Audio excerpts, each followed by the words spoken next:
So yung gagamitin nating pamurga mga ka-farmers is ivermectin.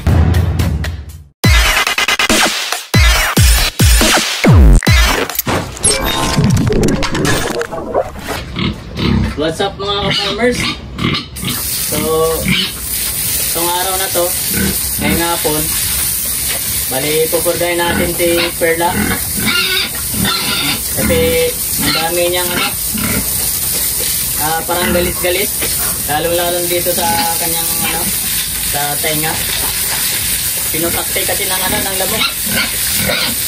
So kailangan nating since matagal na rin itong hindi natin napurga si Perla, kasi last na purga natin dito sa kanya ay yung saktong 2 buwan niya. Yun yung pinaka last natin purga. Actually mga kagat yan ng lamok mga ka-farmers, kaya lang pag pinabayaan natin magiging siya, skin disease siya. Kaya gagamutin natin. Actually ginamot na natin yan mga ka-farmers, yung gamit natin yung used oil, yung pinagpalitan natin ng langis ng motor, yun yung ginamit natin. So para maging maganda talaga yung resulta mga ka-farmers, pupurgahin natin para matanggal yung mga parasites na nasa katawan niya.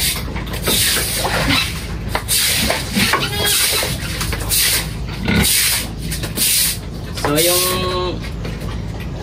gagamitin nating pamurga mga ka-farmers is ivermectin powder.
So ito yung gagamitin nating pamurga mga farmers, ivermectin powder. Balik ang sachet nito, ubusin natin since around 80 kg na si Perla. So pwede na siya sa isang sachet. So ang gagawin natin mga ka-farmers, ihalo lang natin sa water soluble siya, powder, granulated powder. So ihalo natin sa pagkain, pwede siyang ihalo din sa tubig. Pero para sigurado mga ka-farmers, ihalo natin sa pagkain. At para makasigurado tayo na makain talaga na lahat, ilagay lang muna natin dito sa isang tabo. Ayan. Tapos tutunawin lang natin dito. So for sure mga ka-farmers, makakain niya lahat ito. Ayan. Tapos bago natin dagdagan ulit ng pagkain, so ipaubos muna natin yan, yung nilagay natin, bago tayo magdagdag ng pagkain niya, para sigurado na mauubos talaga niya yung purga na nilagay natin. So yun lang yung technique niya mga ka-farmers.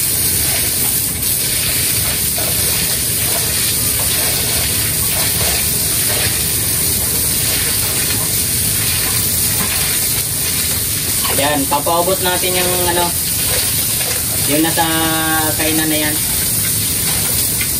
Saka tayo magdadagdag pag naubos na yan. Para sigurado talagang walang nasasayang na ano, na purga.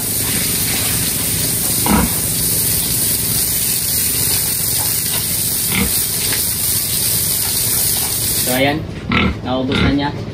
So dagdagan natin ng konti-unti.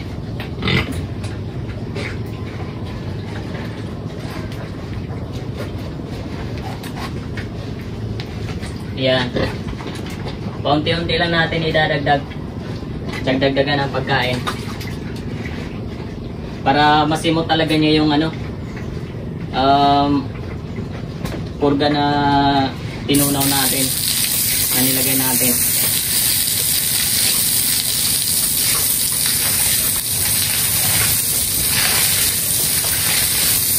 Kasi pag i-follow natin lahat sa pagkain yan mga ka-farmers, tapos din niya naubos yung pagkain, so may tendency na hindi rin niya matitake yung required na purga.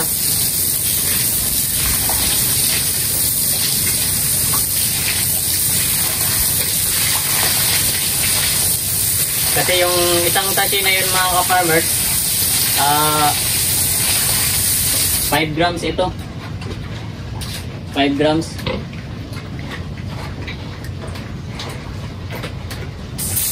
Kaya dapat maubos niya yung nilagay natin na pagkain na yan. Para siguradong mauubos talaga niya yung pamurga na yun. Ganun na yung technique ng mga ka-farmers para pag nagpurga tayo ng water soluble na mga pamurga, dapat sa unang lagay natin ng pagkain, doon natin ilalagay yung ano, pamurga. Lalo na pag mag-isa lang yung pupurgay natin mga ka-farmers. Pero pag yung marami naman, pwede nating halo diretso sa pagkain kung alam naman natin na kaya nilang ubusin kagad yung ano, yung pagkain na binigay natin.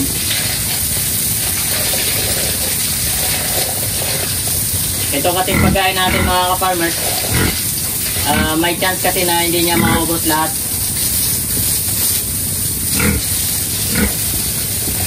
So ayan, naubos na yung ano, naubos na yung pagkain na nilagay natin. So dadagdagan na natin. Ayan.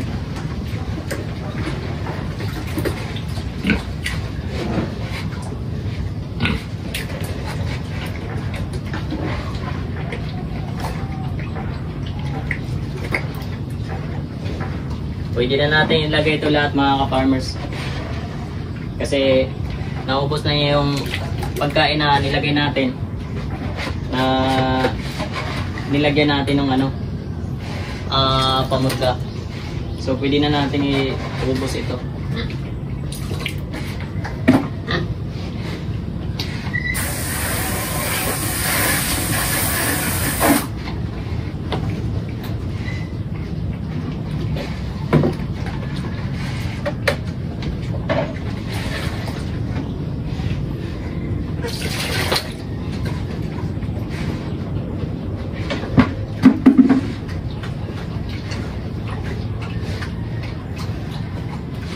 Actually medyo okay na rin naman yung ano, yung mga galis-galis niya. Yung ginamot natin kaya ng umaga ng ano, use oil. So medyo gumaling na din. Ayan. Actually effective yung ano mga ka-farmers, yung use oil na yan. Mas effective siya kay doon sa katas ng Madrid cacao. Mas maganda siyang gamitin.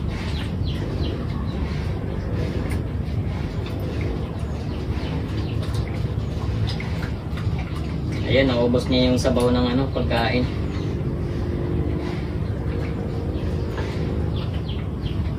So sa tansya ko dito mga ka-farmers, ito si Perla nasa ano na to, mahigit 80 kilos. Kasi yung binenta natin, yung isa sa pinakamalaki natin doon is 80 plus. 80 plus yung ano, doon sa isa. Kasi nagkarne siya ng ano, 73.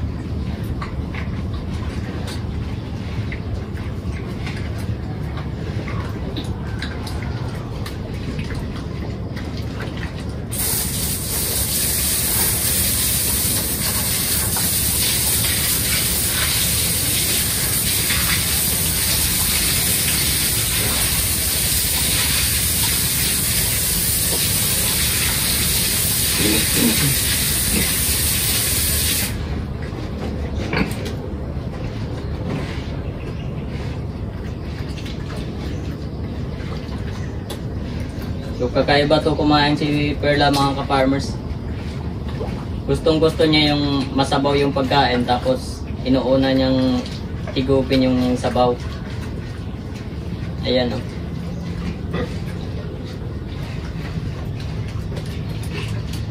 Para din siyang si Pitring kung kumain. Mahilig sa ano, yung maraming sabaw na pagkain, yung parang tubig na.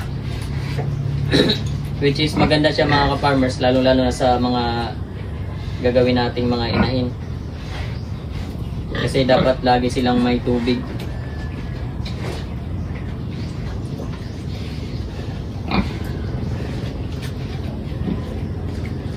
Ang laki na niya mga ka-farmers, oh. Ang lalim na ng ano, ng kwet.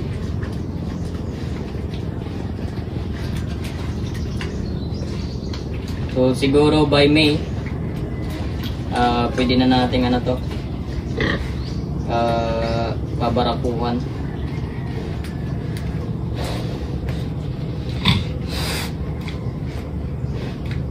Ayan. So hindi niya naubos mga ka-farmers. May natitira pa. Actually ubusin naman niya yan. Mamaya babalikan niya ulit yan. Kaya yun yung paraan natin mga ka-farmers sa pagpurga.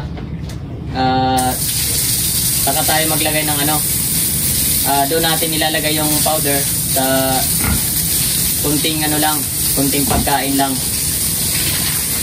Tapos ipapaubos natin bago natin ilagay ulit yung mga natitirang pagkain. Pag naubos na niya yung pagkain na binigay natin na may purga. So yun lang mga ka-farmers, mga tips natin sa mga baguhan, lalo sa mga baguhan. So sa mga veterano na sa pagbababoy, so hindi na applicable para sa inyo yun. So okay mga ka-farmers, happy farming!